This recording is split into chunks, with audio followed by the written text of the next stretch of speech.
Merci d'être venu ce soir. Je vais vous parler de tout un ensemble de choses qui tournent autour du concept de l'universalité en mécanique quantique, qui est un concept qui est devenu très discuté ces derniers temps, parce qu'il y a eu pas mal de travaux qui utilisent ça. Il se trouve que j'ai fait cette conférence la semaine dernière à Vienne, à l'Institut d'optique quantique chez Czesław Bruckner.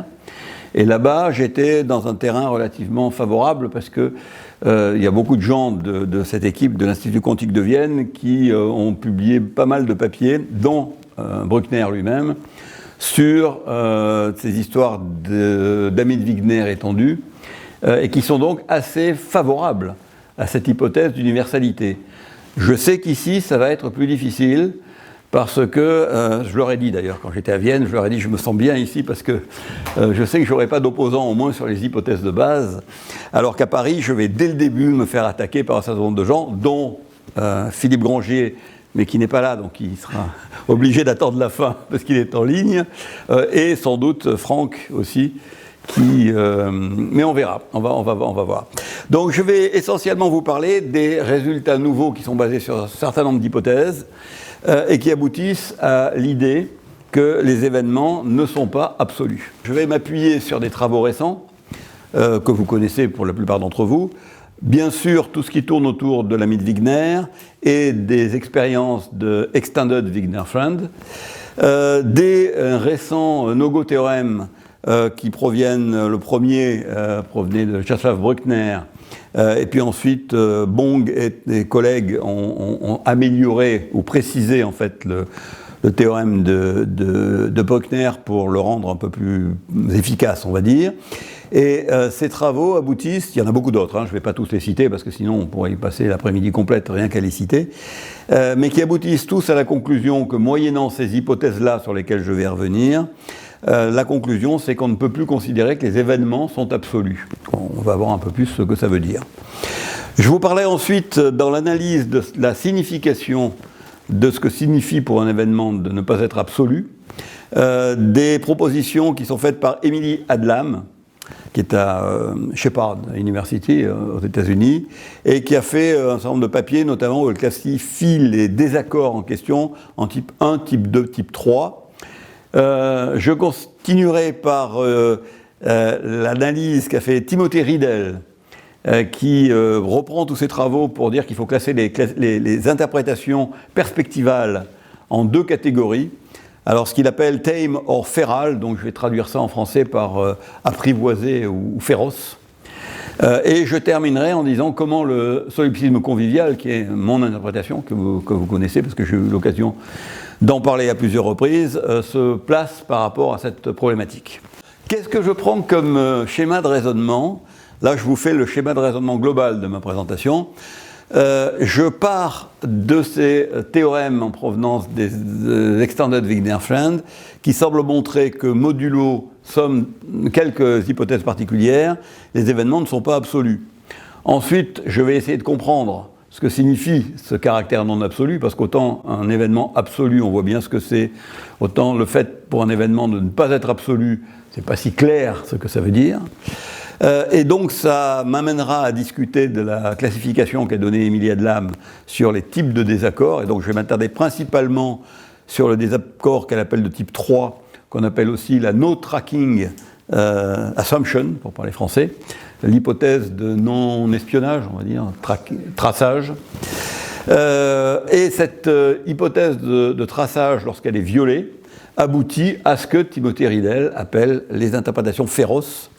Et je terminerai en montrant qu'effectivement, le solipsisme convivial est féroce au niveau maximum de ce qu'il peut être. Alors, je vais aller vite là-dessus parce que tout le monde connaît.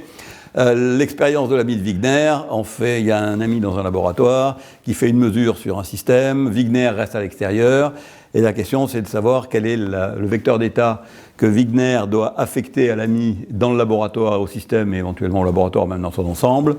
En fait, la contradiction vient du fait que bien que l'ami ait observé un résultat précis, Wigner est conduit à le décrire par une fonction d'onde qui est intriquée. Et donc l'ami est toujours superposé. Et si on le fait un peu plus précisément, on va dire que l'ami fait une mesure d'un qubit, donc préparé dans un état de superposition 0,1. Il va trouver 0 ou 1 avec une probabilité 1,5. Wigner à l'extérieur, lui, est conduit à appliquer une fonction d'onde intriquée qui est 1 sur racine des 2, 0 pour le système, 0 pour l'ami, et plus 1 pour le système, 1 pour l'ami. Et la contradiction, et ça c'est ce que Émilie Edlam appelle un désaccord de type 2, on verra qu'il y en a donc 2 autres, ce désaccord de type 2 vient tout de suite, et il provient du fait que l'interprétation intuitive de cet état intriqué ne correspond pas à ce que l'ami a réellement vécu.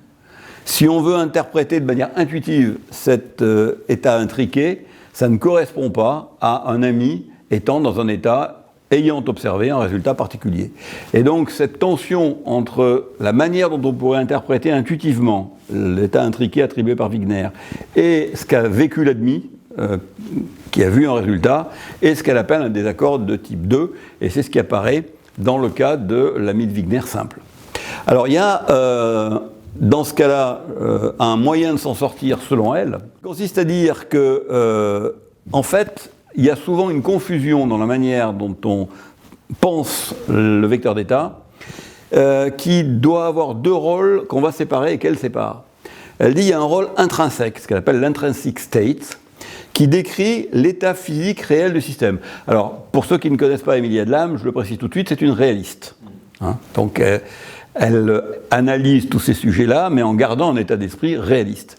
Et donc, pour elle, il y a l'intrinsic state, qui, dans le vecteur d'état, est ce qui représente l'état physique réel du système.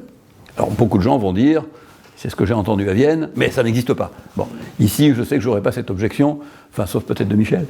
Mais donc, c'est ce que pense Émilie Edlam, et elle dit que l'état du système donc, va se séparer en un état intrinsèque, qui représente l'état du système, physique, réel, et ce qu'elle appelle un interruption state, qui est en fait l'encodage des prédictions qu'on peut faire si on fait une mesure sur ce système.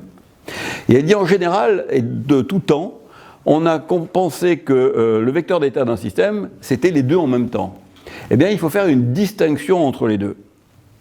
Et si on fait cette distinction, elle dit que ça permet de se sortir de cette petite tension dans le cas de l'ami de Wigner, en fait, qui vient de la chose suivante, c'est que, alors je vais revenir sur ce transparent après, qui est la manière suivante. On va prendre l'état intriqué. Eh bien, pour elle, l'état intriqué que Wigner attribue à son ami au système n'est pas un état intrinsèque. C'est un état d'interaction. C'est ce qui va permettre à Wigner de calculer le résultat de mesures qu'il pourra faire sur son ami. Mais il ne représente pas l'état intrinsèque. Et c'est pour ça que, n'étant pas l'état intrinsèque, on n'a pas le droit d'en tirer des conclusions sur l'état dans lequel est l'ami qui a observé quelque chose qui n'est pas décrit par cet état intriqué. Et donc, pour elle, séparer les deux permet de résoudre la difficulté. Et quel est l'état intrinsèque ? Alors, il n'y a pas forcément un état intrinsèque pour tout le monde, ça on va y venir. Et dans certains cas, et c'est un peu ce que montre ces no-go-théorèmes, c'est qu'attribuer un état intrinsèque n'est pas possible. Alors là, elle ne va pas plus loin, elle dit simplement, si on fait la distinction entre les deux, ça permet un peu de clarifier les choses. L'état intriqué qu'attribue Wigner est simplement un état qui permet à Wigner de calculer des prédictions, des probabilités pour ces mesures. Mais ça ne représente pas l'état du système. Alors, qu'est-ce qu'on fait dans ces cas-là ? D'où viennent ces désaccords de type 2 ? D'abord, on refuse le postulat de projection. Ça, c'est en général, tout le monde dans ce cadre-là le refuse, essentiellement parce que ça conduit au problème de la mesure et à l'impossibilité qu'on connaît tous de la définition, de donner une définition précise et non ambiguë de ce qu'est une mesure dans le formalisme standard de la mécanique quantique. Et là encore, je mets tout de suite de côté, si on assume que le postulat de projection est correct, donc si on se place dans des interprétations comme GRW, ou si par hasard plus tard, on ne sait jamais, une solution du problème de la mesure était trouvée dans la mécanique quantique traditionnelle, ça mettrait tous ces débats hors jeu. Mais aujourd'hui, on va supposer que ce n'est pas le cas. Et donc, il se trouve qu'on a nécessité, comme le problème de la mesure n'est pas réglé, qu'il n'y a pas de projection, d'accepter cet état intriqué que va attribuer Wigner. Et dans ce cas-là, eh bien, si on fait une mesure sur l'ami lui-même à partir de cet état intriqué, eh bien on se rend compte que cet état intriqué va donner le bon résultat pour n'importe quelle mesure que Wigner pourra faire sur l'ami tout seul. Et donc ça décrit correctement un état d'interaction pour l'ami. En revanche, si on veut faire des mesures sur l'ami plus le système, là les choses changent, parce que j'ai donné l'état ici que Wigner prend, qui est phi plus, hein, c'est 1 sur racine de 2, 0, 0 plus 1, 1, donc c'est l'état phi plus, le phi moins étant la même chose avec un moins bien sûr. Et donc, si on considère ce vecteur intriqué, eh bien, il va donner donc des résultats parfaitement exacts dès lors qu'on va faire une mesure sur l'ami tout seul, mais si jamais on veut faire une mesure sur le système complet, par exemple une mesure dont une observable qui a pour valeur propre phi plus et phi moins, eh bien, compte tenu du fait que Wigner a adopté phi plus comme état intriqué qui décrit l'ami et le système, s'il fait une mesure de ce type-là, eh bien, il va tomber sur phi plus, donc sur la valeur 1 ou plus comme on veut, à tous les coups, avec 100% de chance, alors que si on supposait qu'il y a eu réduction, eh bien dans ces cas-là, il trouverait 1,5 pour phi plus et 1,5 pour phi moins. Et ça, c'est intéressant parce que c'est pas souvent dit dans les papiers qui partent sur l'universalité bille en tête et qui considèrent que c'est acquis, mais en réalité, le postulat d'universalité est empiriquement testable, à condition bien sûr de pouvoir faire une mesure simultanée sur l'ami et le système, ce qu'on n'est pas en mesure de faire aujourd'hui pour des raisons pratiques. Mais en principe, faire une mesure sur l'ami plus le système permettrait de savoir si l'universalité ça fonctionne ou pas. Si l'universalité fonctionne, eh bien on trouvera phi plus toujours comme résultat. S'il y a eu réellement projection, eh bien on trouvera 1,5 pour phi plus et 1,5 pour phi moins. Ce qui veut dire que, imaginons par exemple que GRW soit vrai, eh bien dans ce cas-là, on invalidera l'universalité, parce que si on fait ce type de mesure, on trouvera tantôt phi plus, tantôt phi moins comme résultat. Bon, je fais, c'est une remarque en passant, pour dire que l'universalité qui, dans ces papiers-là, est souvent postulée comme étant une évidence qu'il faut accepter, c'est pas si évident que ça, c'est testable, c'est empirique. Bon. Maintenant, comme on n'a pas les moyens concrets de faire ce test, parce que bien évidemment, on ne sait pas encore faire de mesure sur un ami, donc on va faire comme si l'universalité était acceptée pour la suite des conséquences que ça va avoir. Alors, qu'est-ce que je vais faire dans cet exposé? D'abord, je ne vais pas considérer les théories à collapse spontané, donc GRW, Liozzi-Penrose, en fait, toutes ces choses-là, ni les théories à variables cachées de Breubaum, ni les théories, les interprétations avec plusieurs résultats, comme Everett. On élimine tout ça. Bon. C'est une grosse élimination, parce qu'en réalité, personne n'a prouvé qu'aucune de ces théories-là n'était bonne, mais on va supposer ça pour les besoins de la suite. Une fois qu'on accepte ce cadre-là, qui est un cadre, certes, qui élimine beaucoup de choses, mais qui est un cadre clair, eh bien, on fait le raisonnement suivant. On part d'un formalisme non modifié, le truc dans les manuels. Et avec ou sans postulat, au départ, je ne postule rien, et avec un seul résultat par mesure. Et on constate, si on part de ce cadre-là qui est très très basique au départ, on se rend compte que si on rajoute le postulat de projection et qu'en plus on ajoute l'hypothèse de réalité de psi, c'est-à-dire que psi représente vraiment l'état physique du système, on aboutit à une contradiction. On sait très bien qu'on n'arrive pas, c'est le problème de la mesure. Je ne vais pas revenir dessus, mais on aboutit à quelque chose de pas satisfaisant. Par conséquent, compte tenu de cela, on est naturellement conduit à adopter ce que Matleifer appelle les Copenhagenische Interpretations, qui sont les interprétations qui satisfont ces critères-là. Alors le premier critère, c'est ce qu'il appelle Observers Observe. Ça veut dire quoi? Tout simplement que quand on fait une mesure, un observateur obtient un résultat unique. Bon, je crois que tout le monde est d'accord avec ça, du moment qu'on n'est pas everettien. Le deuxième critère là qui va être un peu plus discutable, c'est pour ça que j'ai mis des lunettes de soleil, parce que certains vont l'accepter avec plus ou moins de facilité, c'est le fait que l'état quantique ne représente pas la propriété intrinsèque de l'état physique du système. Bon, donc on n'est pas psi-réaliste. Toutes les interprétations néo-copenhagiennes refusent le fait que psi représente l'état physique du système. Ça représente beaucoup de choses, la connaissance, l'information, enfin plein de mots comme ça, mais ce n'est pas l'état physique du système au sens habituel du terme. La troisième hypothèse qu'on fait dans ce cadre interprétatif consiste à dire que la mécanique quantique est complète. Il n'y a pas de description plus profonde du monde au-delà de la mécanique quantique. Donc ça exclut les variables cachées, mais même en principe, ça exclut toute possibilité d'en savoir plus que ce que nous dit la mécanique quantique, parce qu'il y a des choses cachées, en fait. Et la dernière, qui est celle qui pose le plus de problèmes et qui est rejetée de manière explicite et même violente par certains, c'est l'universalité, qui veut dire quoi ? Tout peut être décrit par la mécanique quantique, et qu'il n'y a pas de système non quantique. On va donc s'autoriser à modéliser par la mécanique quantique tout le monde, y compris les observateurs entiers, et les mesures que les observateurs font ne sont rien d'autre que des processus unitaires pour lesquels la loi de Born donne la probabilité d'obtenir un résultat. Bon.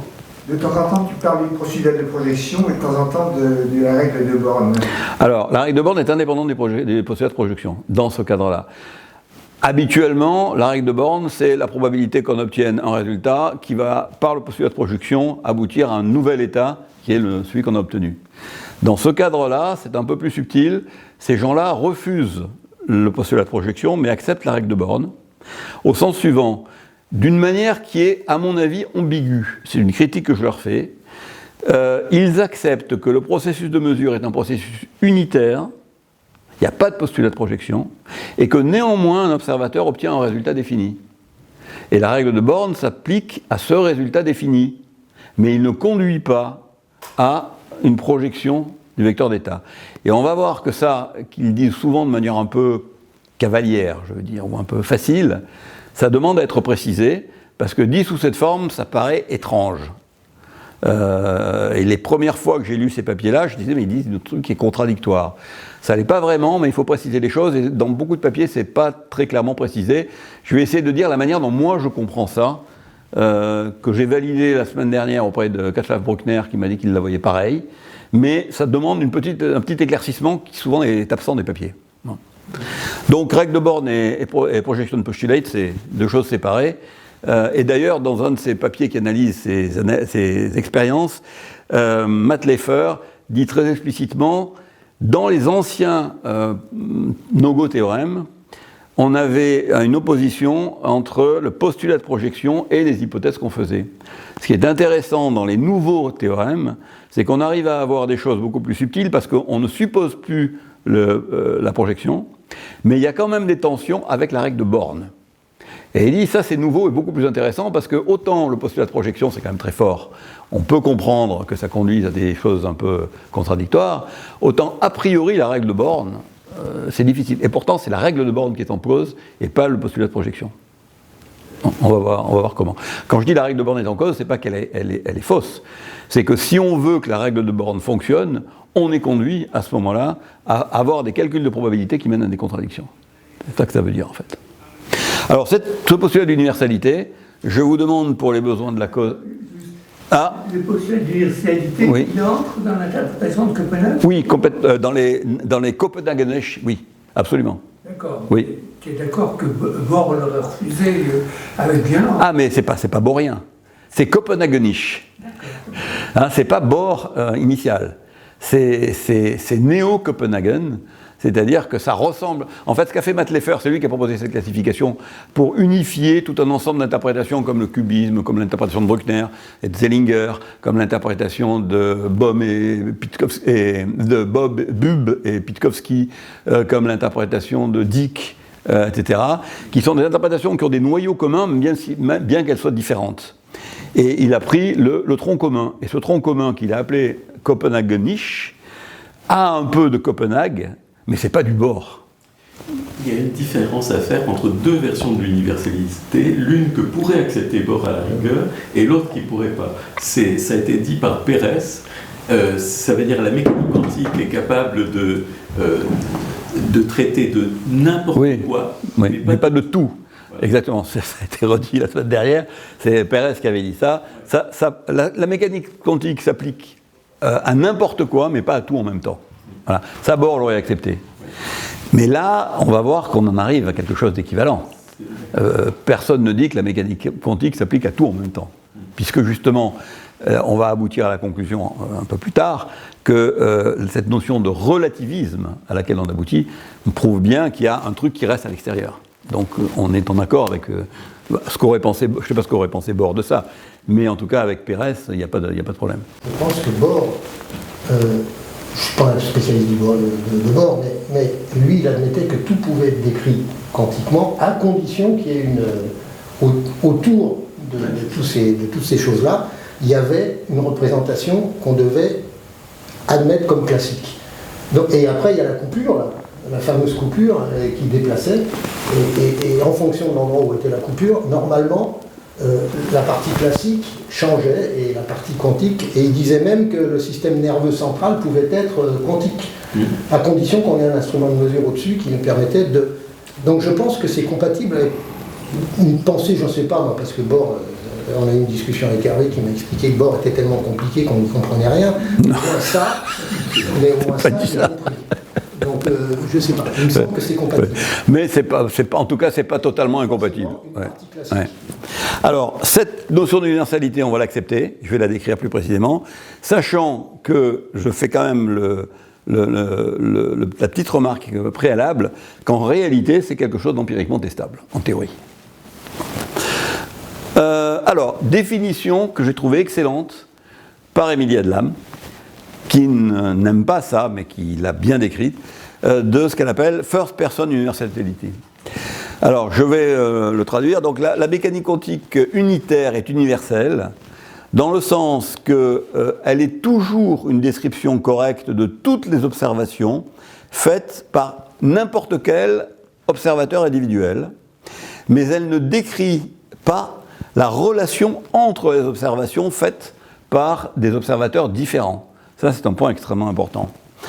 Nous devons autoriser le fait que les observations faites par un individu, Alice par exemple, incluent les rapports qui sont faits à Alice par d'autres observateurs, à propos des résultats que ces autres observateurs ont eus, ou bien les enregistrements qu'elle consulte à propos des informations, des résultats obtenus par d'autres observateurs.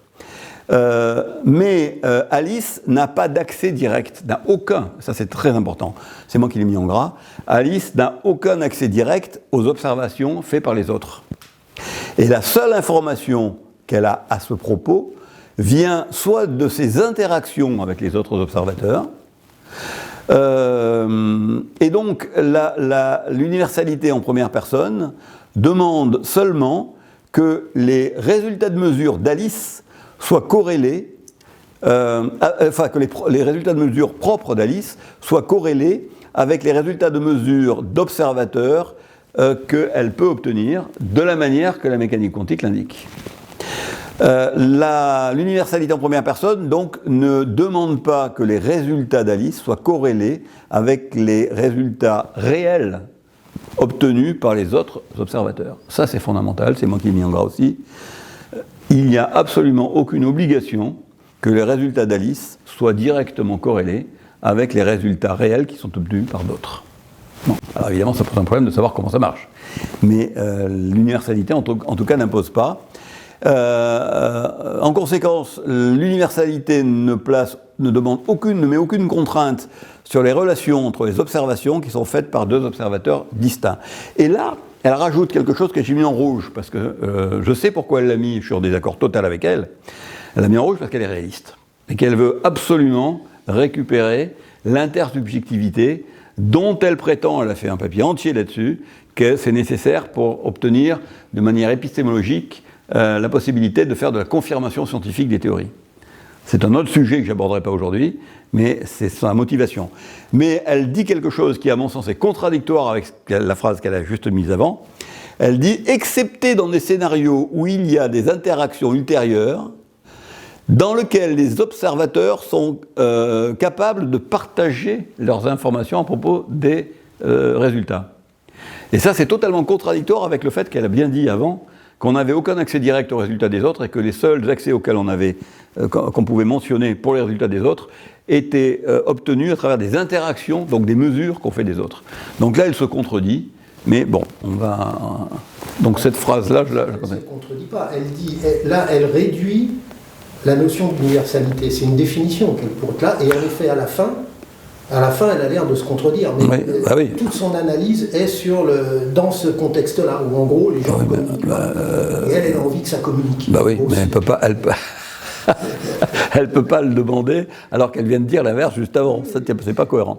Alors, je passe rapidement, parce que là aussi vous connaissez ça, aux versions étendues de la Miss Wigner. Donc vous savez qu'il y a maintenant il y a une duplication du dispositif. Il y a Alice et Charlie d'un côté, il y a Bob et Debbie de l'autre. Et puis Charlie et Debbie se partagent une paire de particules intriquées. Et les hypothèses qui sont faites pour démontrer le théorème, alors j'ai pris le théorème le plus connu maintenant, pas le plus connu, mais enfin le plus cité, parce que c'est le plus simple à manipuler. Fröhlicher-Renner, je ne vais pas en parler à Franck, qui a écrit un papier entier pour dire que c'était n'importe quoi, et puis en plus c'est tellement compliqué qu'on n'y comprend rien, alors que celui-là est beaucoup plus simple à comprendre. Et donc l'universalité, donc, qui est la base dans tous ces raisonnements, on suppose l'absoluité des événements observés. Je vous expliquerai ce que ça veut dire, mais en gros, c'est le sens intuitif de ce que veut dire un événement est absolu. Ça veut dire que c'est un événement, il est là, il est valable pour tout le monde, et voilà, c'est un événement comme au sens classique du terme. Ensuite, on a deux hypothèses qu'on appelle la localité for absurd event et le non-superdéterminisme. Je vais revenir en termes mathématiques sur ce que ça veut dire, mais enfin, on voit, c'est assez classique aussi. Et ces trois hypothèses sont ce qu'on appelle l'amitié locale, local friendliness. Et puis, et là on a encore une hypothèse qui fait bondir et monter au plafond beaucoup de gens, c'est le fait qu'un super observateur, alors Bob et Alice dans ce cas-là, quand ils sont à l'extérieur, sont des super observateurs, un super observateur peut défaire une mesure faite par un de ses amis. Bon, ça il faut l'avaler, mais d'une certaine manière, quand on a un processus unitaire, si la mesure est un processus unitaire, on applique la transformation unitaire inverse et on défait la mesure. Donc c'est une conséquence assez directe de l'universalité.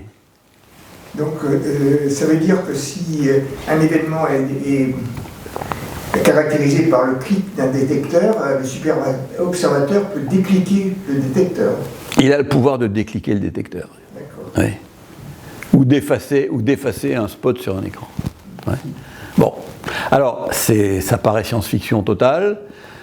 Moi, j'émettrai d'autres objections liées sur la cohérence du truc dans le théorème lui-même, mais d'une certaine manière, si on se place dans un cas dans lequel on accepte à fond, sans réticence, l'universalité, et que donc on décrit la mesure faite par mon ami comme étant un processus unitaire, la conséquence, c'est que j'applique, si j'ai des pouvoirs suffisants bien sûr, j'applique la transformation unitaire inverse et je défais la mesure. Bon. C'est une conséquence logique, même si elle paraît choquante, sur le plan physique. Il y a une solution à ça, parce qu'en fait, tu l'as dit, les histoires des événements, c'est incompréhensible. Il y a un événement, il est unique, et puis il y a une évolution qui est unitaire, où tout est superposé. Non, mais ça, je vais y venir. Non, je vais y venir. C'est important de comprendre ça. En fait, le sujet, c'est qu'un point sur un écran, à un moment, il s'est produit. Mais quand on fait le undo, moi ce que j'ai compris dans ces papiers-là, quand on fait le undo, celui-là, il n'est pas obligé d'être enregistré. L'événement n'est pas obligé d'être enregistré. Donc en fait, vu de celui qui va faire le undo, il n'existe pas. Donc après, il va produire une prédiction différente, il va produire des événements différents. Mais c'est tout le sujet, c'est-à-dire le fait que des événements ne sont pas les mêmes pour les uns et pour les autres. Ouais, mais je vais préciser, donc, je vais y venir. Tu anticipes ce que je vais dire là, attends, je vais y venir. Je n'ai pas compris ce que vous voulez dire, mais pas obligé d'être enregistré. Non, mais c'est ça qui va. Non, mais ne rentrons pas dans cette discussion parce que je ne suis pas d'accord avec ce qu'il vient de dire, mais je ne veux pas en parler maintenant, et je vais y venir plus précisément après. Mais là, il a introduit un truc, je ne suis pas d'accord, mais je ne veux pas discuter là, maintenant de ça. On fera après l'exposé. Voilà. Alors, je prends cette fois-ci le théorème lui-même, donc de Bong, et en fait c'est le papier qui a écrit sur le plan théorique, qui a été écrit par Eric Cavalcanti. On partage une paire de particules dans l'état de Hardy, et Charlie et Debbie mesurent chacun donc dans le labo la particule dans la base computationnelle. Et Alice peut choisir entre deux possibilités, soit elle va ouvrir le labo et interroger simplement Charlie pour lui demander quel résultat Charlie a obtenu. C'est ce qu'on appelle le choix x égale 0. Ou bien elle peut choisir de défaire la mesure faite par Charlie et de mesurer, mais cette fois-ci dans la base orthogonale. Bon. Bob va faire la même chose, et le choix c'est x égale 0, j'interroge, x égale 1, je défais et je mesure dans la base orthogonale, et pareil pour Bob avec y égale 0, y égale 1. Et on a les équations ici qui découlent directement de l'état. C'est que la probabilité que C égale 1 et que D égale 1 si X égale 0 et Y égale 0 est égale à 0, que C égale 0 et B égale moins si X égale 0 et Y égale 1 est égal à 0, etc. Enfin, on a ces 4 égalités ou inégalités parce qu'à la fin, on a un truc qui est différent de 0. Bon, c'est trivial à démontrer. Alors, une fois qu'on a ça, on va faire intervenir nos hypothèses qui vont être nécessaires parce que c'est la critique que Cavalcanti a fait au premier papier de Bruckner. Le premier papier de Bruckner faisait l'hypothèse implicite, ou pas si implicite que ça d'ailleurs, qu'il pouvait raisonner sur des probabilités conjointes de résultats de mesures qui n'avaient pas été effectués. Et ce que Cavalcanti a opposé à Bruckner, c'est qu'il n'y avait pas besoin d'aller plus loin pour trouver une contradiction, parce que c'est contradictoire avec Oken-Specker. Et ce que Cavalcanti a fait, c'est qu'il a amélioré le truc de Bruckner pour prendre les bonnes hypothèses pour arriver à un truc qui n'est plus la même chose que Oken-Specker. C'est ça le pas en avant qu'il a fait. Et ce pas en avant vient d'ici. Alors, on a d'abord le fait que... alors, oui, il faut d'abord que je précise je reprécise un peu plus les hypothèses pour bien comprendre ce qu'elles veulent dire. Qu'est-ce que ça veut dire, l'absoluité d'un événement ? Eux, ils le décrivent en disant un événement observé est un événement réel, unique, qui est relatif ni à quelque chose ni à quelqu'un. C'est un événement qui est un événement pour tout le monde. Bon, c'est la notion habituelle de ce que c'est qu'un événement absolu.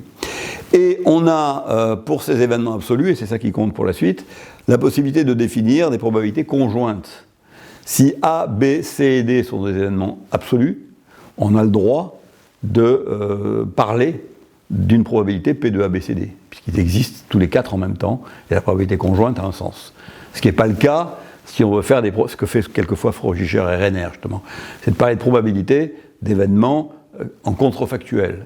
Et là, on dit des bêtises. Mais là, justement, tout ce qu'a voulu faire Cavalcanti, c'est d'éviter ces raisonnements contrefactuels.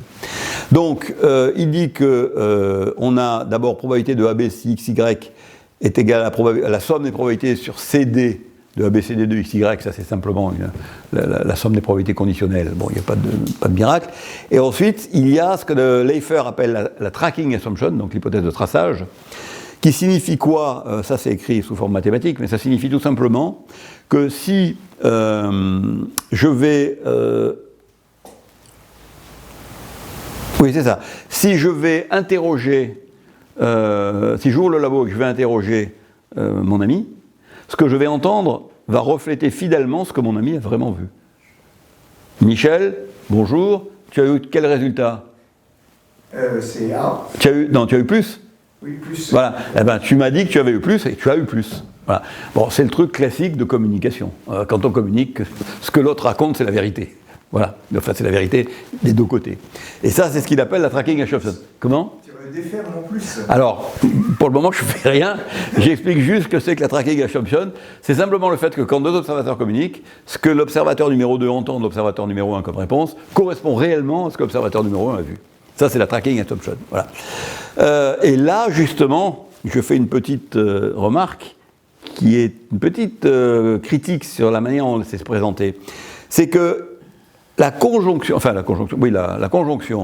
de l'absoluité des événements et de l'universalité me semble conduire à une tension. Il y a quelque chose qui n'est pas clair. Parce qu'on ne voit pas très bien comment un observateur peut faire une mesure et obtenir un résultat défini, alors même que ce processus-là est décrit de manière unitaire. Je ne comprends pas. Et il me semble que le seul moyen de donner un sens à cela, qu'ils font tous, dans tous ces papiers, ils le font comme si c'était normal. Le seul moyen, ça devient cohérent, c'est uniquement si on dit qu'on sépare la description de la mesure faite par l'observateur qui est ici, par moi qui suis à l'extérieur, et là, je considère que moi, je vois que c'est un processus unitaire, mais pour l'ami qui fait la mesure, ça n'est pas un processus unitaire, lui il fait une mesure, et il est en dehors de cette description unitaire. C'est là qu'on a la séparation entre ce qui est décrit et ce qui n'est pas décrit.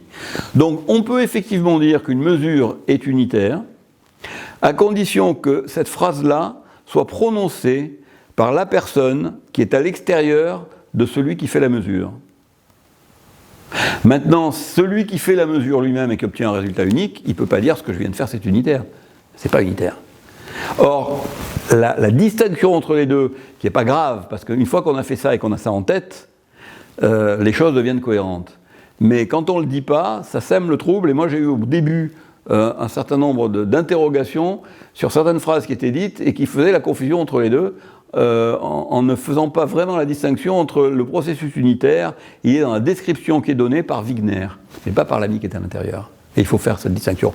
Et du coup, ça renforce l'idée selon laquelle on est dans le cadre d'interprétation perspectivale ou relative. C'est-à-dire que la description qui est donnée par un observateur ou par l'autre ne sera pas la même. On ne peut plus avoir les mêmes points de vue, les mêmes descriptions. Alors c'était une petite parenthèse là que je voulais faire parce que ça me semble un point à clarifier. Alors je vais vite là-dessus, c'est la clarification mathématique de ce que veut dire pas de superdéterminisme. En gros, ça veut dire que les résultats qu'obtiennent Charlie et Debbie ne sont pas corrélés avec le positionnement de ce que va faire Alice et Bob plus tard, dans le cône futur de lumière, et la localité, qu'on appelle quelquefois la parameter independence, qui est le fait que la probabilité du résultat de Alice ne dépend pas du positionnement de ce que va faire Bob, et vice-versa. Et ils sont dans des intervalles du genre espace. Et donc ce que fait Bob n'interfère pas sur ce que fait Alice, quoi. Voilà en gros ce que fait des hypothèses hyper classiques, qui d'ailleurs sont reprises souvent dans les démonstrations des inégalités de Bell aussi. Alors, une fois qu'on a ça, comment on arrive à la contradiction ?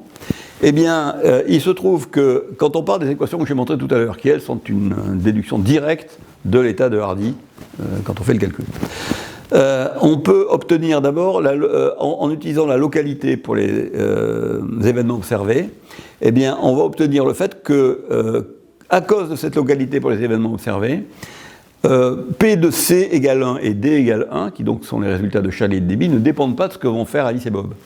Donc P de C égale 1 et D égale 1 quand X égale 0, Y égale 0, c'est la même chose que P de C égale 1 et D égale 1 quand X égale 1, Y égale 1, puisque c'est X égale 1, Y égale 1, X égale 0, Y égale 0, ne concerne que Alice et Bob. Donc on peut transcrire cette équation comme ça. De la même manière. Et on se retrouve avec des équations où on est dans un cas où à chaque fois, ce qui va se passer pour Alice et Bob, c'est qu'ils vont ouvrir le labo, enfin ils vont défaire les mesures de leurs amis, et ils vont les mesurer dans la base transverse. Et par ailleurs, le fait que les événements soient considérés comme absolus implique que A, B, C, D existent simultanément. Et le résultat, c'est qu'on est là dans un cas que n'avait pas Bruckner, qui est que, comme il dit, dans une single run, donc dans une seule expérience, on fait apparaître les 4 événements réellement. Donc on fait une expérience, qui est celle qui est décrite ici. Charlie mesure, Debbie mesure, Alice défait et mesure dans le truc orthogonal, Bob défait et mesure dans le truc orthogonal. C'est une seule expérience où les 4 ont fait leur mesure. Les 4 résultats existent simultanément, et on peut donc écrire ces équations-là et les enchaîner. Cette fois-ci, on a le droit. Et quand on enchaîne ces équations, bien, on a une contradiction. Logique. Bon, ça, oui. J'avais cru comprendre que ils obtiennent 2 résultats, et après ça refait 2 autres mesures qui défont les 2 premiers résultats. Oui. Donc comment peux-tu dire qu'ils existent tous les 4 ? Alors c'est une des objections que je fais, mais qui apparemment ne les gêne pas, mais que je fais aussi, je suis d'accord avec toi. C'est que moi, l'objection que je fais, c'est que à partir du moment où Charlie il a obtenu un résultat, qui est peut-être absolu quand il l'a obtenu, si on défait ce résultat, considérer que ça reste un événement absolu me semble gênant. Oui, c'est ça, moi je suis d'accord avec toi. Voilà, ça c'est une vraie objection. Or ça c'est quelque chose sur lequel ils passent tous allègrement. Mais je suis d'accord, c'est aussi une objection que je leur ai faite. Mais qui peut être absolutisé au sens où il sera toujours vrai qu'il a été obtenu par... Mais ça, c'est un grand problème. S'il n'en reste ouais. qu'une trace. Ouais. S'il n'y a pas d'enregistrement. Non, mais même, Jean, cette histoire, oublie cette histoire d'enregistrement. L'enregistrement, il sera défait de la même manière. Quand on défait tout. Si tu peux l'avoir enregistré sur des bandes magnétiques, sur des cassettes, sur du disque dur, sur ce que tu veux, l'enregistrement sera défait. On ne comprend pas ce que ça veut dire, c'est ça qu'on est en train de se dire. Donc, Mais il y a un problème, je suis d'accord. ça, c'est- Ah, mais complètement. Qu'est-ce que ça veut dire de continuer à considérer que le résultat obtenu par Charlie est un événement absolu, alors même qu'il a été défait? Et c'est toute l'ambiguïté de cette notion de défaire une mesure, qui semble être un retour en arrière dans le temps. C'est comme si on avait un voyage dans le temps, enfin, on a des trucs bizarres. Mais ça, c'est effectivement une objection, et je l'ai faite. Moi, je me la suis faite comme vous, hein, quand j'ai lu les papiers, et puis je l'ai faite explicitement. J'ai pas eu de réponse claire là-dessus. Bizarre parce qu'on la nous fait, moi je dirais absurde. On peut même dire que c'est absurde, ouais. Eux considèrent un peu ce que dit Michel. À partir du moment où ça a été obtenu, eh bien, on considère que c'était là. Et donc que les probabilités qu'on calcule, même si le truc a disparu, elles sont quand même valables. Encore faut-il que quelqu'un ait gardé la mémoire de ça, comme tu dis. Alors, oui, sauf qu'ils vont dire qu'il n'y a pas besoin de quelqu'un ait gardé la mémoire. Il suffit que ça ait existé et qu'ensuite, nous qui sommes à l'extérieur, eh bien, on fasse le calcul et on voit que le calcul ne colle pas, quoi. Mais c'est une difficulté, hein. Je suis complètement d'accord que c'est une vraie difficulté et que ça peut même inciter certains, dont je sens que Franck va faire partie, à dire tout ça. C'est une vraie difficulté. Mais je pense qu'il va falloir le clarifier, ça. Je pense qu'il va falloir écrire à un certain nombre des gens qui ont écrit ces papiers en leur disant là, il y a un problème, comment vous expliquez ça? Et curieusement, aussi bien les gens qui ont écrit ces papiers que les gens qui commandent ces papiers, ça les gêne pas. Pour une raison qui m'échappe. Pourtant, il y a des commentateurs critiques. Matt Leffer, par exemple, il a analysé tous les trucs en détail. Il est assez rigoureux et précis. C'est pas du tout une critique qu'il fait à ces papiers-là. Pourtant, il en fait d'autres, hein. Pas celle-là. Bon. Et je vous dis, la semaine dernière, j'ai parlé à Bruckner. J'ai pas compris sa réponse, quoi. C'était pas clair non plus. Bon. Donc, c'est un point à creuser. Alors, pour le moment, on va faire comme si.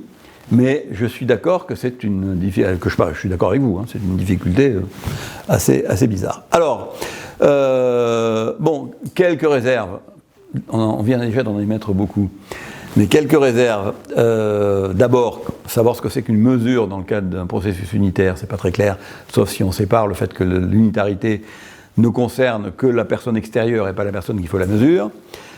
Je l'ai mis, hein, défaire la mesure d'un ami. Je l'ai écrit, si Wigner défait la mesure faite par Charlie, il devient difficile de considérer que le résultat de Charlie est un fait. J'ai écrit, on est bien d'accord. J'ai même écrit déjà. Et puis, de toute façon, c'est des expériences qui sont totalement en dehors de notre portée et qui le seront toujours. Bon, donc on parle un peu en l'air. Même si ma tendance est plutôt de ne pas écarter d'un revers de la main des choses qui ne sont possibles qu'en principe et pas en pratique. Parce que sinon, on ne fait plus de raisonnement un peu poussé. C'est un débat, Franck se rappelle sûrement, qu'on avait eu assez ardu, enfin hard, pas ardu, mais violent, à l'époque de la décohérence, et notamment quand on discutait de savoir si le fait qu'il soit toujours possible de récupérer les interférences, même si ça demandait des mesures qui étaient impossibles à faire, était à considérer ou pas, et Bernard disait oui absolument, et Roger Baillant et Jean-Michel Raymond disaient mais c'est n'importe quoi. Et ça nous a occupé 2 séances quand même. Bon. Donc ça, ces sujets-là sont toujours difficiles. Alors, quelques remarques. Alors, abandonner l'absoluité des événements, du coup, ça veut dire quoi? Attends, je vais y venir. Émilie Adlam insiste beaucoup sur le fait que si on n'a plus d'accord entre les observateurs, l'intersubjectivité disparaît. Et donc, elle dit que ça a des implications graves sur la philosophie des sciences. Et le solipsisme convivial, moi, je suis d'un certain côté assez content, parce que ça va complètement dans le sens de ce que je dis depuis des années. Et tous ces résultats-là sont plutôt pour moi une sorte de... Même si je les critique, parce qu'on est d'accord qu'il y a des problèmes, mais ils vont complètement dans le sens de ce que je défends depuis des années avec le solipsisme convivial. Donc je suis assez content d'avoir une sorte de soutien qui m'arrive, même si ce soutien peut être critiqué. Alors, qu'est-ce que ça veut dire qu'un événement n'est pas absolu? Si on repart de la définition initiale, c'est qu'un événement est absolu si c'est un événement unique et qui est relatif à rien. Donc il y a plusieurs manières de ne pas être absolu. Alors ce que disent Adlam et ce qui est dit dans l'article de Bong et collègues, c'est que le postulat d'absoluité des événements est équivalent à deux postulats, il se sépare en deux. Le premier, c'est ce qu'ils appellent AO1, qui est le fait qu'il existe une valeur bien définie de résultat pour chaque observateur, ce qui est, bon, à la limite, sinon on passe en Everett, donc on va le mettre de côté. Et le deuxième, c'est que si Alice interroge directement Charlie pour savoir quel résultat Charlie a obtenu, eh bien, il obtient le résultat réellement que Charlie a obtenu. C'est la tracking assumption, c'est le fait que quand on parle avec quelqu'un, ce qu'on entend correspond réellement à ce que l'autre a vu. Il n'y a pas de désaccord entre les deux. Et donc, quand on veut nier l'absoluité des événements, eh bien, comme on est obligé de nier l'un des deux, il faut nier la tracking assumption, ce que Adlam appelle AO2. Et ça conduit au désaccord de type 3. Alors je vais y venir. Grosso modo, si je mets de côté la remarque de Matt Leffer, qui est un peu sur le côté, ce que je veux dire, c'est que nier l'absoluité des événements conduit à nier la tracking assumption. Et donc ça conduit au désaccord de type 3 qui sont, alors, les désaccords de type 2, je vous rappelle, c'est simplement le fait qu'on obtient dans la Wien-Wigner simple que la fonction d'onde intriquée qu'on attribue à l'ami n'a pas une interprétation intuitive qui correspond au fait que l'ami a vu quelque chose. Et Adlam règle ça en disant mais ça ne correspond pas à l'intrinsic state. Bon, on va oublier ça, oublier les accords de type 2. Je vais passer sur les types 1, parce qu'en fait, les types, je ne sais pas pourquoi elle a numéroté ça dans cet ordre, parce que le type 3 est un cas particulier de type 1, et le type 2 est complètement différent. Donc je ne sais pas pourquoi elle n'a pas numéroté les trucs dans l'ordre qui suit, mais enfin bon, elle a peut-être pensé après, j'en sais rien. Donc je vais passer sur le type 1. Le type 3. Le type 3, qui est celui qui nous intéresse. Charlie fait une mesure initialement, et il obtient un résultat C1. Alice l'interroge directement, et elle entend Charlie lui répondre A1.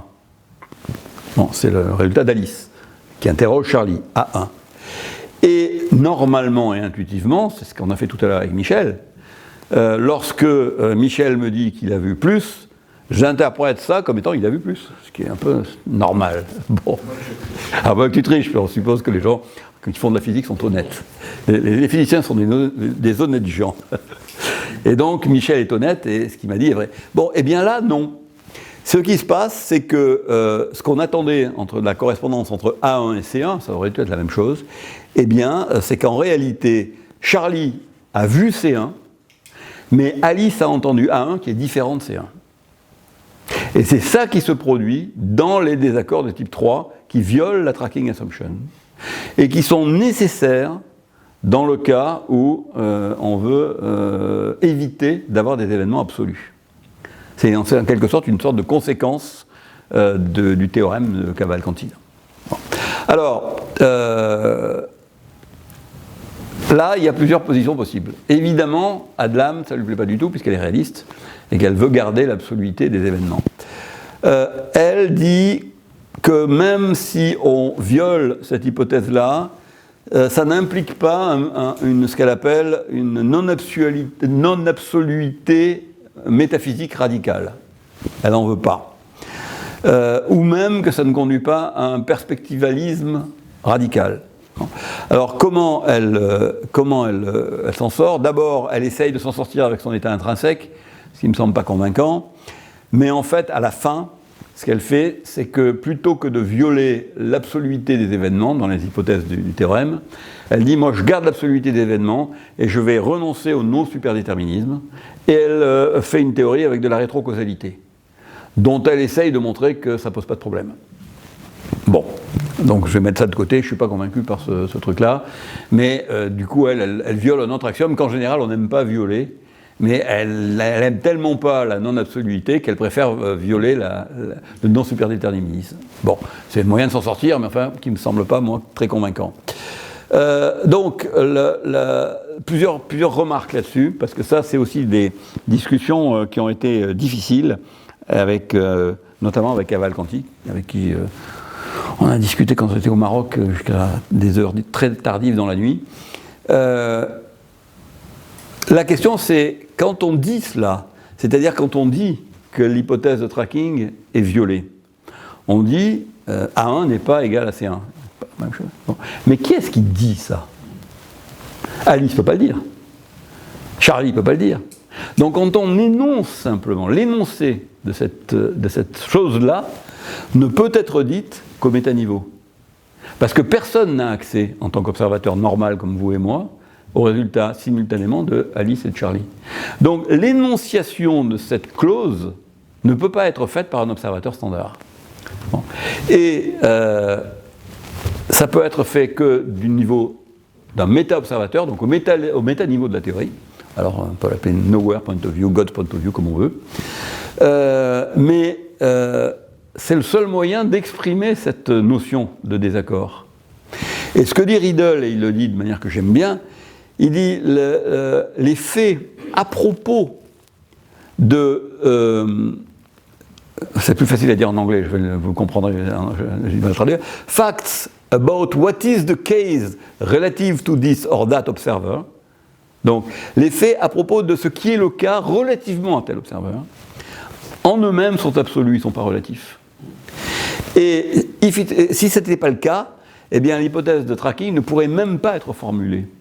Donc il est absolument nécessaire de pouvoir s'exprimer à un métaniveau par rapport à la théorie, parce que si on ne s'autorise à prononcer les phrases qu'au niveau des observateurs eux-mêmes, eh bien aucun observateur n'a le droit de dire ça. Et donc ça a conduit Eric Cavalcanti à me dire moi, ce métaniveau, ça n'existe pas, qu'est-ce que c'est que ce truc-là? Il n'y a pas de méta-observateur, il n'y en a pas, donc tu n'as pas le droit de dire ça. Et puisque tu n'as pas le droit de dire ça, bah, tu ne peux plus le dire. Donc tout le monde est d'accord, il y a l'intersubjectivité. Et ça, je trouve ça absolument inadmissible comme raisonnement. Ça n'est pas parce qu'il s'interdit de dire cette phrase que pour autant ça rétablit l'intersubjectivité au sens où on voudrait l'avoir, parce que quand on parle de ça, on a envie que ça soit réel. Bien évidemment, c'est ça qu'Émile Adam a en tête. On a envie que quand on dit qu'on est d'accord, on soit vraiment d'accord. Mais pour pouvoir dire ce genre de choses, il faut se placer à un point de vue qui n'est pas celui d'un observateur du modèle, parce qu'aucun n'a accès à l'ensemble. Et donc moi je maintiens la nécessité de se mettre au métaniveau. Et je le défends, je ne vais pas le faire maintenant, mais on en a parlé pas mal à Vienne aussi. C'est exactement comme en mathématiques. Quand on fait un système formel logique, un système axiomatique, il y a ce qu'on peut dire à l'intérieur du système, qui sont des formules qu'on peut prouver qui viennent des théorèmes à l'intérieur du système, et puis il y a des choses qu'on peut dire sur la théorie, qu'on met au métaniveau, et qui sont de la métathéorie. Et tous les logiciens ne pourraient pas se passer de métathéorie. Quand on fait un système formel axiomatique, on est obligatoirement amené à faire de la métathéorie. C'est ce qu'a fait Gödel avec ses théorèmes. Les théorèmes de Gödel ne sont pas... c'est de la métathéorie. Et là, c'est pas parce qu'on est en physique qu'il faut s'interdire de faire de la métathéorie. On fait des modèles et on a le droit de parler de l'extérieur du modèle pour expliquer comment le modèle tourne. Bon, en tout cas, moi c'est ce que je pense, mais c'est un point qui n'est pas évident à faire passer parmi les physiciens, ça. Ça c'est difficile. Alors, bon, je passe ça. Et là, c'est la confirmation avec l'intersubjectivité, je vais passer là-dessus. Voilà. Et alors, j'en viens maintenant à ce que dit Riedel. Riedel dit il existe deux types d'interprétation perspectivale. Donc, les apprivoisées. Le fait qu'un résultat soit relatif à un observateur est en lui-même un fait absolu. On est dans les interprétations perspectivales. Donc, les résultats sont relatifs à des observateurs. Mais le fait que ce résultat soit relatif à Bob est un fait qui, lui, n'est pas relatif, il est absolu. Et il dit ça tout simplement parce qu'il a proposé un papier complet dans lequel il fait une critique de la mécanique quantique relationnelle de Rovelli, dans laquelle il dit la mécanique quantique relationnelle, elle s'est arrêtée trop tôt. Puisque chez Rovelli, tout est relationnel, eh bien, quand il dit que le résultat relatif à la mesure pour un système d'une observable d'un autre système, eh bien ça c'est aussi à relativiser vis-à-vis d'un troisième système et ainsi de suite à l'infini. Et il fait une critique de Rovelli de cette manière-là. Bon, qui ensuite a été plus ou moins commentée, plus ou moins bon. Et donc il propose cette itération de la relativisation à l'infini. C'est une critique assez ancienne qui a été faite par Von Frassen et par moi aussi. Ah bon, d'accord, bon, donc voilà. Alors qui est un peu rejeté, Cavalcanti, c'est le meilleur de lui quand on parle de ce truc-là. Parce qu'il, bon. Mais bon, je vais le mettre de côté, parce que ça entraîne dans d'autres discussions. Et il dit, deuxièmement, les interprétations. Alors on va oublier la relativisation à l'infini, et il dit les interprétations apprivoisées, c'est celles dans lesquelles les observateurs peuvent communiquer leurs résultats à travers des perspectives partagées. Donc c'est l'intersubjectivité. Et les interprétations féroces, alors on va oublier l'itération de la relativisation, c'est celle dans laquelle justement il y a cette violation de l'hypothèse de tracking. Et ce qui est intéressant, c'est qu'on peut dire, bon très bien, on a deux types d'interprétations, l'une qui va plus plaire aux gens parce qu'au moins il y a l'intersubjectivité et les gens quand même ils peuvent se parler, quoi.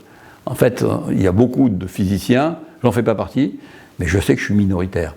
Beaucoup de physiciens qui ont quand même envie de pouvoir se parler entre eux. Enfin, de se parler entre eux et qu'ils soient sûrs que ce que l'autre leur raconte correspond à ce que l'autre a vu. Eh bien, Riedel démontre ce qu'il appelle des revenge theorems.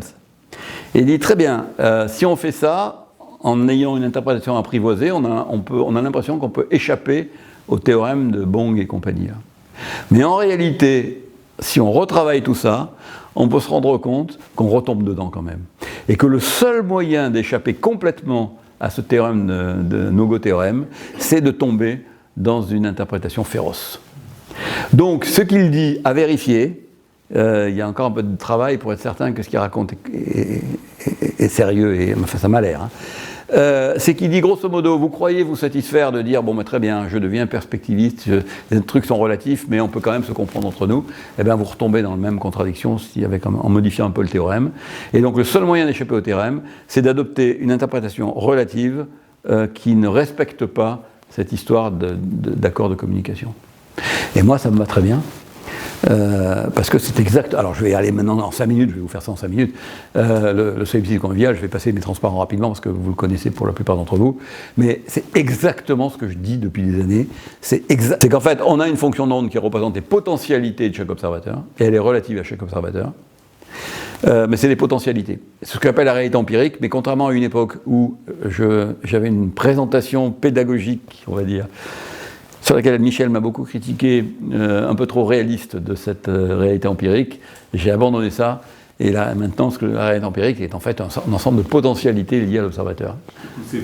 Tu m'as poussé vers le féroce encore plus que ce que j'y étais avant. J'étais un petit peu réaliste, et je ne le suis plus du tout, oui.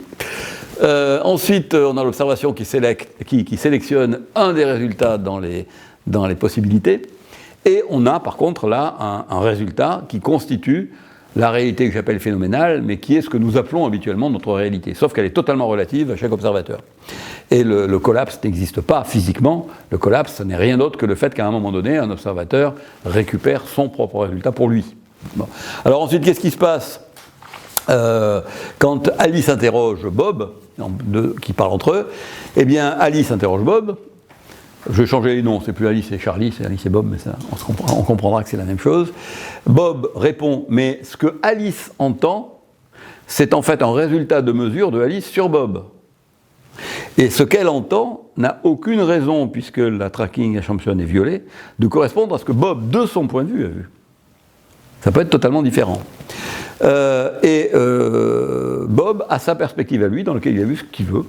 Alice a sa perspective à elle, dans laquelle elle a vu des choses, et dans laquelle elle entend Bob lui dire des choses, et ce qu'elle va entendre, et ça c'est facile à démontrer pour le coup, avec les équations de la mécanique quantique, ce qu'elle va entendre, ça va être cohérent avec ce qu'elle voit. Ça c'est clair, il n'y a pas de désaccord, c'est pour ça que c'est convivial. En solipsisme et convivial, tout le monde est d'accord. Mais c'est une illusion d'agrément. Et chaque perspective est indépendante l'une de l'autre. Et donc, on a à ce moment-là, je dis encore, et j'insiste là-dessus parce que c'est vraiment une discussion que j'ai eue avec au minimum Eric Cavalcanti, mais avec d'autres aussi. Ce métaniveau est nécessaire si on veut simplement être capable de prononcer la phrase que je viens de prononcer. Alice a entendu Bob lui dire quelque chose, mais ce qu'Alice a entendu ne correspond pas à ce que Bob a vu. Pour dire cette phrase, il faut être au métaniveau. Personne n'a le droit de le dire. Et ça, c'est souvent une source d'incompréhension. Moins maintenant, mais à une époque, j'ai eu beaucoup de critiques, notamment dans les papiers que j'ai essayé de publier, de référés qui me disaient, vous voyez, ce que vous racontez, c'est n'importe quoi, et ils mélangeaient les deux perspectives, évidemment. Quand on mélange deux perspectives ensemble, on aboutit à des bêtises. Voilà, donc, ça c'est ce que je viens de dire. Ce qu'on appelle la réalité, c'est simplement la réalité phénoménale, qui est celle des résultats qu'on a obtenus à partir de l'actualisation de la réalité empirique, qui n'est rien d'autre qu'un ensemble de potentialités. Et on est... alors ça résout évidemment, comme dans la plupart de ces interprétations perspectivales, ça résout le problème de paradoxe PR et de non-localité et tout, il n'y en a plus. Alors, je termine là-dessus. J'ai à peu près tenu. Je termine là-dessus. Qu'est-ce que ça satisfait dans les hypothèses de ces no-go théorèmes? L'universalité, oui. L'absoluteness observable, non, évidemment, puisque ça satisfait au théorème et donc l'absoluité est violée. La localité, oui. Nos superdéterminismes, oui.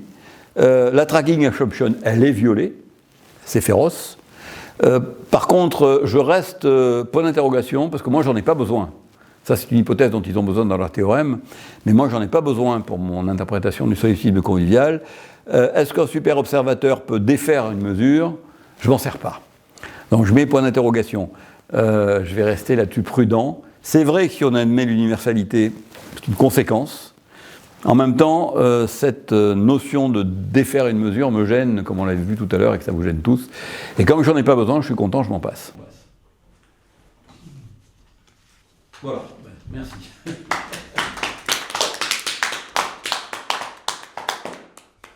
On a le droit de faire des commentaires ou pas? C'est le but. L'impression que j'ai, après, merci d'ailleurs, c'est clair, il y a toute l'artillerie du perspectivalisme, comme tu dis. Moi, personnellement, j'ai du mal avec le perspectivalisme parce que je suis comme Adlam, je suis réaliste. J'ai besoin d'une solution où le tracking est respecté. Et je pense que aujourd'hui, malgré toutes les avancées que tu as présentées, il n'y a pas de conclusion très nette sur le fait qu'on ne pourra pas trouver de théorie qui nous permette d'avoir du tracking. Alors il y a Riedel qui dit des choses, il faut que j'aille voir les transports. Mais pour le moment, c'est pas vraiment des no-go complètement théorèmes, c'est-à-dire qu'il doit y avoir des possibilités de trouver un monde dans lequel, quand je t'interroge, j'ai autre chose que ce que j'ai envie de t'entendre dire. Voilà, donc en gros, parce que sinon, on ne sait pas faire de science. C'est clair, et je pense qu'elle a raison, Adlam, de ce point de vue-là. Donc il faut qu'on trouve quelque chose. Donc c'est magnifique ce que tu dis, mais c'est un peu comme ce que disait je ne sais plus qui d'Héraclite, c'est une planète sans atmosphère. Moi j'étouffe là-dedans. C'est-à-dire j'ai besoin d'avoir quelque chose, je suis expérimentateur moi, donc ça veut dire que j'arrête, je fais plus d'expérimentation, tout est intellectuel. Tout est intellectuel, tout est interaction, logique, méta, etc. Et en particulier du côté du méta-modèle, très intéressant, mais en fait, le principe qu'on n'a pas le droit de comparer deux résultats, c'est juste un postulat du perspectivalisme. Donc dès le départ, on dit, vous n'avez pas le droit. Ok, donc j'ai pas le droit, donc je reste dans le perspectivalisme. Mais qui me dit qu'il n'y a pas une théorie où à un moment on aura le droit? C'est ce que dit Adlam, ou essaye de pousser vers ce genre de choses, et je trouve ça plus intéressant de sortir de cette espèce de choses étouffantes qui est qu'en gros, ce que je vois devant moi là, c'est des automates. Vous êtes des automates là. Hein. Non. Ouais. C'est pas qu'on est des automates, c'est que toi tu n'en sais rien. Oui, mais c'est pire. Donc, faut arrêter. Ça va nous faire économiser un fric pas possible parce qu'on va arrêter toutes les expérimentations.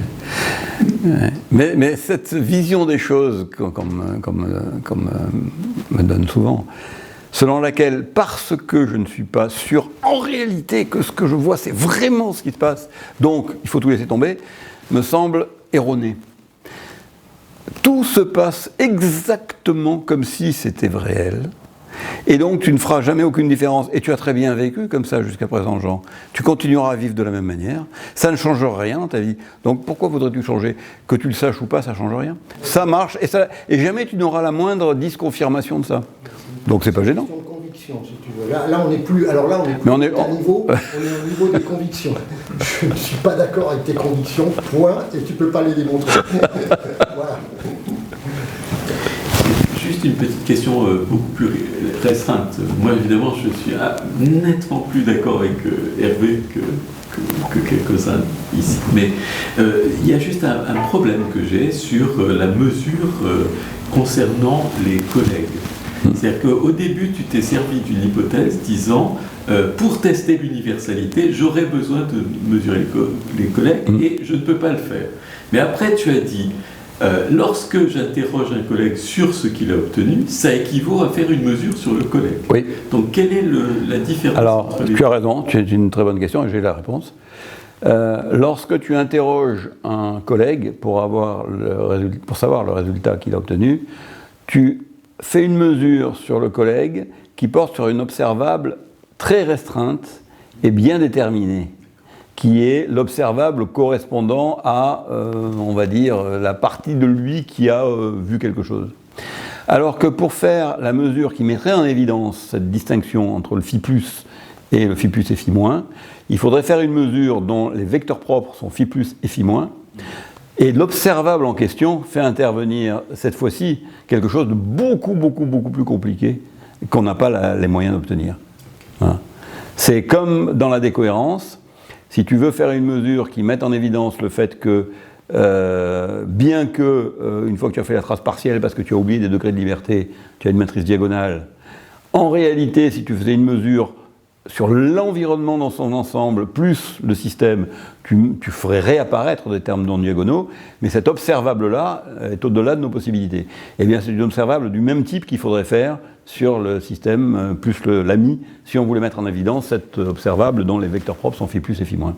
Le chemin que tu nous fais faire, j'ai un peu l'impression d'être revenu à quelque chose qui ressemble pas mal à Everett, en fait, une espèce de demi-Everett. Dans Everett, ce qui se passe, c'est que chacun d'entre nous a enregistré dans ses petits registres de mémoire tous les résultats qu'a été l'expérience, mais simplement il n'est pas conscient de cette multiplicité des choses qu'il a enregistrées dans son registre mémoire. Là, tu ne dis pas ça. Là, tu ne dis certes pas ça, mais tu le transposes aux relations entre observateurs, entre êtres humains. C'est-à-dire que quand je te demande ce que tu as observé, pour finir, je vais porter à ma conscience quelque chose qui ne correspond pas à ce que tu as réellement observé. Donc il y a une espèce de multiplicité des mondes qui ressemble un petit peu à celle de Ouais. Mais il n'y a plus la chose interne, c'est vrai, tu l'as transposée sur la relation entre êtres humains.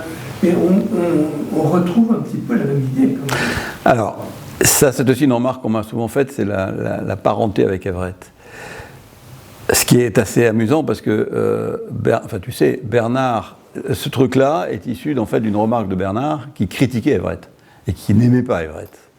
Et qui a voulu, dans son bouquin en 1967, je crois, qui a écrit un passage dont je me suis inspiré ensuite, qui critiquait Everett et qui trouvait un moyen de faire du Everett, c'est-à-dire d'abandonner le postulat de projection, tout en n'ayant pas une multiplicité de mondes. Et ce passage, vous pouvez le retrouver parce que c'est dans son bouquin Conceptual Foundations of Quantum Mechanics, qu'il a publié en anglais en 71 ou 67, je ne sais plus. Eh bien, il est donc parti d'Everett. Et c'est vrai que le point de départ, c'est Everett. Mais il y a plusieurs différences. La première, c'est qu'Everett est réaliste et que pour lui, la fonction d'onde universelle, il y a une fonction d'onde universelle qui est la fonction d'onde de l'univers. Il y a un univers de cette fonction d'onde, mais auquel on n'a pas accès. Et ensuite, selon les interprétations, parce qu'Everett, il y a 36 000 interprétations différentes, mais selon les interprétations les plus courantes, à chaque fois qu'un observateur fait une mesure, il va y avoir autant de branches où l'observateur se divise avec des mondes réels qui existent. Même si le monde global, c'est le monde de la fonction d'onde universelle, en fait, chacune des branches est réelle pour Everett.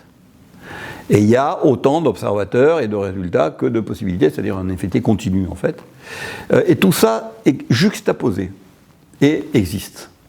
Comme si on faisait l'arborescence et que tout ça existe en même temps. Nous savons bien, Bon. ça va pour les mots. Bon. Comment ? Oui, donc ça c'est Everett. C'est Everett. Ce que je dis est complètement différent. Ce que je dis, si je dois employer un vocabulaire qui me permet de m'exprimer, même si je vais me faire taper par Michel. Mais je suis obligé si je veux donner une image, parce que sinon je n'ai pas d'image. Je vais reprendre l'image que j'utilisais au début, dans laquelle la réalité empirique est en fait une réalité. Bon, c'est plus ce que je pense, mais pour faire comprendre ce que je veux dire, c'est plus simple. Cette réalité-là, elle est superposée. Il n'y en a qu'une. Et elle est relative à chaque observateur, en revanche. Les observateurs ont chacun leur réalité, ils ne sont pas ensemble. Mais cette réalité superposée, elle existe par observateur. Et cet observateur dans cette réalité superposée, elle va rester superposée tout le temps. Simplement, l'observateur, à chaque fois qu'il va observer cette réalité superposée, il va sélectionner un des aspects de cette réalité. Elle ne va pas changer. Mais lui, il va se brancher sur un truc. Et ça va être sa réalité phénoménale. Mais il y a un seul observateur, il y a un seul résultat par observateur, la seule chose c'est qu'il y a des réalités différentes par observateur, mais qui ne sont pas liées au résultat. Le relativisme de la fonction d'onde par rapport aux observateurs n'est absolument pas le même que le fait que l'observateur soit lié au résultat qu'il a obtenu. Ça c'est la réalité phénoménale. Au niveau du dessus, moi je suis à la réalité empirique, c'est la fonction d'onde des potentialités de l'observateur qui, elle, reste ce qu'elle est, et qu'on pourrait imaginer, même si c'est une image trompeuse, comme étant la réalité dans laquelle vit l'observateur. Et chaque observateur va vivre dans sa propre réalité, qui est superposée. Elle n'est pas comme dans Everett. Everett, chaque observateur... Là, tu nous redis ce que tu nous dis tout à l'heure, nous sommes d'accord là-dessus. Mais il me semble qu'il y a quand même une analogie, c'est que dans Everett, il y a un seul grand vecteur d'état, avec énormément de branches. Toi, tu as plein de vecteurs d'état qui chacun n'a qu'une branche réelle, qui contient la réalité observée. Non, j'ai plein de vecteurs d'état, parce que pour moi le vecteur d'état global, celui qui est superposé, il dépend de l'observateur, donc effectivement j'ai plein de vecteurs d'état comme ça. En revanche, à l'intérieur de ce truc-là, j'ai pas comme dans Everett des observateurs sur chaque branche. J'ai un observateur qui vit dans ce truc superposé, qui est lui-même superposé, voilà, et qui en voit qu'un. Donc c'est pas pareil qu'Everett. Mais ça, c'est beaucoup plus proche du cubisme. Parce que pour le cubisme aussi. Ah, mais mais bien sûr, ça ressemble, mais absolument, absolument. Ça se rapproche du cubisme, complètement. Le cubisme n'appellerait pas une réalité empirique. Il bien sûr. Simplement comme une structuration des paris que peut faire un... Voilà, alors c'est pour ça que non seulement c'est proche du cubisme, mais je me rapproche même, en ayant abandonné ma notion de réalité, mais j'aime pas cette notion de pari, et il y a beaucoup de choses que je reproche au cubisme, tu le sais, j'ai écrit des trucs là-dessus, mais je reconnais que si on doit comparer le solipsisme convivial à une interprétation, la plus proche, c'est le cubisme, bien sûr. Mais Everett, c'est trompeur, cette analogie. C'est parce qu'on voit des branches et qu'on se dit c'est comme Everett. Mais non, conceptuellement parlant, c'est vraiment différent d'Everett. Excusez-moi, tu as vraiment entendu ce que j'ai pas dit. Everett, effectivement, c'est un grand vecteur d'état avec beaucoup de branches. Ouais. Toi, c'est plein de petits vecteurs d'état, mais plus simples. Chacun d'entre eux, eux, n'a pas toutes ces branches contradictoires en termes macroscopiques. Mais c'est quand même mathématiquement un objet d'une extrême complexité. Mais dès qu'on est dans une interprétation relativiste, je ne sais pas comment on dit d'ailleurs, ou perspectivale, enfin ce qu'on veut, on a ce truc-là, parce que les outils que tu utilises sont relatifs à chaque observateur. Donc chaque observateur a sa propre fonction d'onde. Oui. Donc ça, c'est pas solipsisme convivial, c'est un point commun de toutes ces interprétations perspectivales. Mais c'est pas pour autant que dit à Fuchs qu'il ressemble à Everett, ça va lui faire plaisir. C'est pas le cas. Donc cette similitude avec Everett vient du fait qu'il y a plusieurs fonctions d'onde. Ou trucs mais ensuite, la manière de le conceptualiser, c'est totalement différent. Dans l'état d'esprit, c'est différent. Et surtout, Everett est réaliste. Et Everett disait, en tout cas lui, même si après ça a été transformé et puis ça a été présenté différemment, mais lui disait qu'il y avait une réalité dans ces branches. Et certains des Everettiens disent que chaque branche est réelle. Si tu parles à Lev Wedman, et lui, il y a beaucoup de Lev Wedman dans l'univers. Hein. Il y a David Deutsch, il y a... David, pareil, voilà, c'est pareil. Et ils en sont même à essayer de justifier la règle de Born en prétendant qu'il faut que ton Franck numéro 1 se préoccupe de la bonne santé des Franck numéro 8, 9 et 10 et que c'est ça qui justifie la règle de Born. C'est complètement absurde, mais donc ils y croient vraiment, ce truc-là. Et vraiment, moi je suis à des années-lumière de ça. Mais j'ai une question pour Franck, parce que je me la suis posée. Question pour Franck, moi j'aimerais savoir quelle est ta position personnelle sur cette histoire d'universalité. Est-ce que tu la rejettes totalement en disant c'est stupide de penser que la mécanique quantique s'applique à tout, parce que même si on ne sait pas le décrire correctement, il y a des frontières macroscopiques ou autres, je ne sais pas. Est-ce que tu es prêt à ouvrir ça à la possibilité qu'elle soit universelle? Je ne sais pas quelle est ta vraie position là-dessus. Je ne rejette rien du tout. Simplement, il me semble que quand je vais au bout de ce à quoi tu nous conduis, on arrive à quelque chose de relativement compliqué. Donc, je me pose beaucoup de questions sur, tu as dit quand même très honnêtement, quelles hypothèses tu avais rejetées au début. Et donc, j'ai bien envie de le reprendre en compte et me demander si on a une raison de jeter toutes ces hypothèses au panier. Alors attention, ça dépend des hypothèses. Moi, j'en rejette, mais pas toutes. Là, je te pose la question vraiment, je ne te parle pas de faire une mesure au tout, parce que ça, je suis d'accord que ça me paraît aberrant. Mais l'universalité, est-ce que tu es d'accord pour modéliser, pas toi, parce qu'en général, dans ces interprétations-là, on ne se modélise pas soi-même. Bon, ça c'est un des traits commun à toutes ces interprétations. On modélise ce qui est extérieur, mais pas soi. Et donc, est-ce que tu es d'accord pour modéliser tout, sauf toi, sous forme unitaire? Toutes tes idées, si ça te mène à une compréhension claire et supérieure. D'accord, tu ne rejettes pas ça. Non, parce que Philippe, avec qui j'en ai encore reparlé il n'y a pas si longtemps, rejette ça. Hein, Philippe? Oui, je rejette.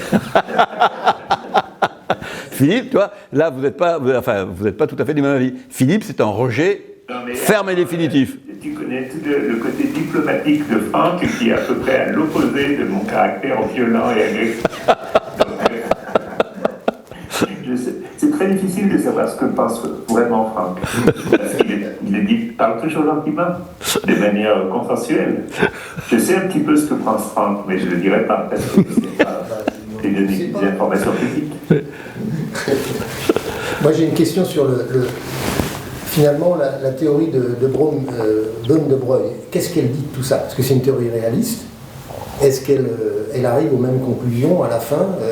Est-ce qu'il n'y a pas normalement l'intersubjectivité là-dedans? Oui, non, mais Bohm de Broglie, ça, il n'y a pas. Donc, ça si on va. a une théorie alternative qui marche et puis qu'on arrive à étendre à la théorie des champs, je suis complètement d'accord. Ce que je présente là, c'est dans l'hypothèse où on a mis de côté Bohm de Broglie et puis GRW. Mais imaginons que l'une de ces théories fonctionne, on aura passé un bon moment, mais ça ne sert à rien parce que tout est faux. Non, mais moi je suis là-dessus, je suis très ouvert aussi. C'est-à-dire que je ne dis pas, parce qu'aujourd'hui on n'en sait rien, qu'il est impossible qu'un jour GRW ou Diosy, machin, ou n'importe quoi fonctionne. Donc il y a un vrai collapse. Donc ça se produit réellement, objectivement et de manière quasi classique, même si ça sera un processus un peu bizarre, mais enfin comme on a l'habitude de parler des choses normalement, ou que des bébés, on arrive d'une certaine manière à l'étendre et que finalement ça devienne la théorie dominante, et dans ce cas-là, tous ces trucs qu'on fait tombent. Je suis d'accord. Donc il y a encore de l'espoir. Alors il y a encore de l'espoir pour les réalistes, oui bien sûr. Oh, oui. Je peux poser une question, Hervé? Oui, bien sûr. J'ai bien aimé ton transparent au début, là, je ne sais pas si tu peux le remontrer, où il y avait le petit bonhomme Furax sur la droite, là. Tu sais, il y en avait... Oui. Attends, figure-toi que le petit bonhomme Furax, je l'ai fait en pensant à toi, alors. Celui-là, là, je ne sais pas si tu le vois. Au-dessus du petit bonhomme Furax, il a été écrit quelque chose comme unitarité universelle. Voilà, c'est ça, il y a marqué tout peut être décrit par la mécanique quantique, il n'y a pas de système non quantique, la dynamique est unitaire et la règle de Born permet de calculer les probabilités des résultats de mesure. Mais est-ce que tu veux pas... Je ne comprends pas pourquoi tu t'accroches à cette unitarité universelle. Pour moi, c'est vraiment... C'est ce qui nous dit la mécanique quantique, textbook titan, comme on dit. Moi, ce que je dis, c'est que l'unitarité, ça caractérise l'évolution d'un système dans un contexte. Et puis, j'ai tout l'attirail mathématique algébrique pour mathématiser ce que je dis là. Et il me semble que ça répond à la question posée. Je ne comprends pas pourquoi tu n'acceptes pas que ça... Il faut, je l'ai dit à Franck aussi, que le formalisme textbook titan, c'est une cage. Parce que dans une cage où tout doit être unitaire par définition. Et ça ne correspond pas du tout à notre monde visible, macroscopique, etc. Donc après, tu tapes la tête contre les murs. Tu tapes la tête contre les murs parce que tu es dans une cage mathématique qui t'interdit de voir au-delà de la cage. Mais les mathématiques ne s'arrêtent pas à la cage. Elles te donnent plein d'outils qui sortent, te permettent de sortir de la cage. Donc pourquoi s'enfermer dans une cage qui fonctionne très bien, mais qui ne répond pas à la question posée sur le postulat de réduction. Ce qu'il faut, c'est expliquer le postulat de réduction. Il ne faut pas le supprimer à la librette ou je ne sais pas quoi. Ça n'a pas de sens, parce que la mécanique quantique, pour moi, sans postulat de réduction, elle devient absurde. Et tout ce que tu nous dis, c'est ça, c'est qu'elle devient absurde si tu enlèves le postulat de réduction. Donc il faut garder le postulat de réduction, mais il conduit à des problèmes mathématiques, la double évolution et tout ça. Donc il faut élargir le cadre mathématique pour qu'il incorpore le postulat de réduction. Et si tu fais ça, tu es content. C'est ce que j'ai essayé de vous expliquer il y a un mois. Alors, ça n'intéresse personne. Non, Philippe, je suis sur le principe. Je sais pas que. Tu m'entends, Philippe? Taper la tête Allô? sur le mur en essayant d'imposer. Tu m'entends pas? Et je te l'avais dit au Maroc aussi. Tu m'entends, Philippe, ou tu m'entends pas? D'un formalisme incomplet. Non, mais il marche pas. Tu m'entends, Philippe, ou tu m'entends pas? Je t'entends très bien. Ah bon. Parce que comme tu continues à parler sans t'interrompre, alors je te réponds. Oui. Je ne suis pas du tout contre ce que tu dis. C'est-à-dire que si il existait aujourd'hui un formalisme, par exemple, comme tu le proposes toi, à partir des algèbres de type 3, qui soit consensuel, reconnu, accepté et qui résolve le problème de la mesure, on ne serait pas en train de parler de tout ça, et tu aurais raison. On n'en est pas là, Philippe. Tu es en train, toi, de partir dans une direction qui peut-être aboutira, peut-être pas, mais qui aujourd'hui n'est ni consensuelle, ni, je dirais, totalement convaincante pour les gens qui la regardent. Et tant que ça n'existe pas, ce que tu dis, c'est un programme de recherche intéressant, mais on regarde ailleurs. Le jour où tu arriveras à réellement démontrer ce que tu veux faire, et que les gens et plusieurs personnes auront dit « on comprend » et ça correspond bien, tu auras raison, tu auras résolu le problème de la mesure dans ce cas-là en disant voilà d'où ça vient. Mais on n'en est pas là, Philippe. Et aujourd'hui, les gens regardent ailleurs parce que ta solution, comme tu dis, ça n'intéresse personne. C'est pas le cas. C'est qu'aujourd'hui, elle n'est pas encore rigoureuse, elle n'est pas encore établie, et quand on en parle, on a un peu de mal à suivre. Et tant qu'on en est là, personne ne peut dire on arrête de réfléchir par ailleurs parce que Philippe a trouvé. On n'en est pas là, quoi. Non, mais effectivement, ça m'empêche pas. Il y a notre ami Renato Renner, là, qui m'avait dit une fois, ce qui m'avait fait plaisir, que finalement, toutes ces histoires d'amis binaires, en fait, ça soutenait mon interprétation. Donc, j'étais très content qu'il m'ait dit ça. Ah bon? Et ça n'a pas suffi à convaincre tout le monde, comme tu le dis. Renner, t'as dit que ça... Parce que alors là, pour le coup, je vois pas très bien en quoi ça soutient ton interprétation. C'est marrant. Moi, je le connais bien. D'ailleurs, j'ai parlé avec lui. Je lui dis, mais écoute, Renato, arrête tes conneries. Cette universalité unitaire, ça n'existe pas. Il dit, oui, mais je dis pas que ça existe. J'admets que ça existe et j'explore les possibilités. Oui, mais c'est ça qu'on fait dans ces trucs-là. Les possibilités qu'il explore, elles arrivent toutes à des contradictions. Et je lui dis, mais comment tu sors de cette contradiction? C'est que tu es dans un formalisme mathématique trop étriqué, étroit, qui te tape la tête sur les murs de la cage. Eh bien, c'est une hypothèse. C'est une hypothèse. Mais Philippe, encore une fois, personne ne dit que c'est faux. On dit simplement que c'est une possibilité qui est celle que tu prends. Là, je rejoins Franck. Il faut... Je veux dire, je ne suis vraiment pas un ayatollah, donc il faut explorer toutes sortes de choses, c'est souhaitable. Alors après, qu'est-ce qu'il faut pour convaincre quelqu'un de quelque chose dans le domaine qui est quand même, disons, tu vois, un peu... Bon, ma collègue Néla disait chapellisé, c'est un peu que... Vous avez visité l'église du Saint-Sépulcre à Jérusalem? C'est marrant parce que c'est une immense église, au milieu il y a la tombe là, et puis tout autour il y a des, je sais pas, 30-40 petites chapelles, et chaque petite chapelle est une religion. Et ces religions ne se parlent pas entre elles. Ben, les interprétations de la mécanique quantique, en ce moment, c'est un peu ça. Enfin, c'est pas qu'en ce moment, d'ailleurs, ça fait longtemps. Ouais. C'est vrai, tu as raison. Ouais. Il y a quand même le Saint-Sépulcre, où tout le monde se réunit, et on tourne autour, et là, tout le monde est d'accord. Oui, donc ils ont quelque chose en commun, quand même. Alors, c'était très marrant quand j'y étais, parce qu'il y avait, dans une petite chapelle, il y avait des gens qui s'étaient mis à chanter. Bon, ils chantaient, c'était bien. Dans une autre petite chapelle, il y a d'autres gens qui se mettent à chanter, et puis ils chantent un peu plus fort, ils couvrent les premiers. Donc les premiers, ils se mettent à chanter encore plus fort, et les deuxièmes, ils se mettent à chanter. Au bout d'un moment, c'était des hurlements. Ouais, Ok. Bon, y a-t-il d'autres questions? Non? Très bien. Eh bien, écoutez, on va clôturer la séance et merci à vous. Bonne soirée. Bonsoir. Allez. Bravo.